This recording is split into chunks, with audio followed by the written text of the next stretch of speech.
Et si la fonction suprême n'était pas synonyme d'épanouissement ? Ce jeudi 10 mars, de retour place Beauvau pour assister au grand oral des candidats à la présidentielle, Nicolas Sarkozy a fait une étonnante confidence.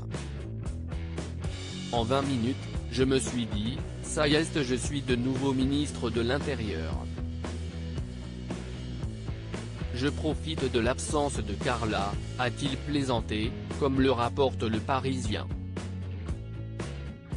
Au fond, peut-être que la place Beauvau, si est là où j'ai été le plus heureux professionnellement dans ma vie.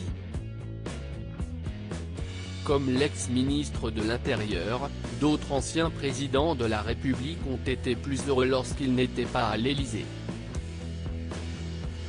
Si est en tout cas ce qu'aurait affirmé Bernadette Chirac à Pascal Praud, il y a quelques années. Un jour, j'étais à l'hôtel Matignon pour la remise d'une décoration à Jean-Claude Narcy, et c'était Dominique de Villepin qui lui remettait, s'est souvenu l'animateur de CNOU sur le plateau de l'heure des pros ce vendredi 11 mars. Et par le plus grand des hasards, moi j'étais à côté de Bernadette Chirac. Pascal Praud a ensuite raconté une confidence que l'ancienne première dame lui aurait glissée, « Qu'est-ce ce qu'on a été heureux dans cette maison ». Nommé Premier ministre en 1974 par Valéry Giscard d'Estaing, Jacques Chirac a occupé ce poste jusqu'en 1976, date de sa démission. 10 ans plus tard, il a de nouveau été nommé chef du gouvernement par François Mitterrand.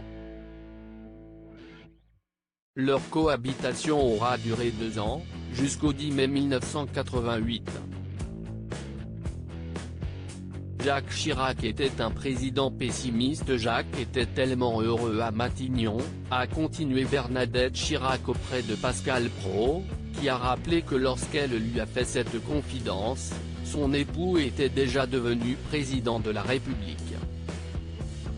Ce poste à l'Élysée, il l'a pourtant occupé pendant 12 ans, de 1995 à 2007.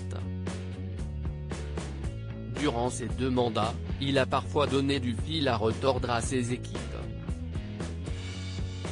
Notamment à celui qui était chargé de sa sécurité.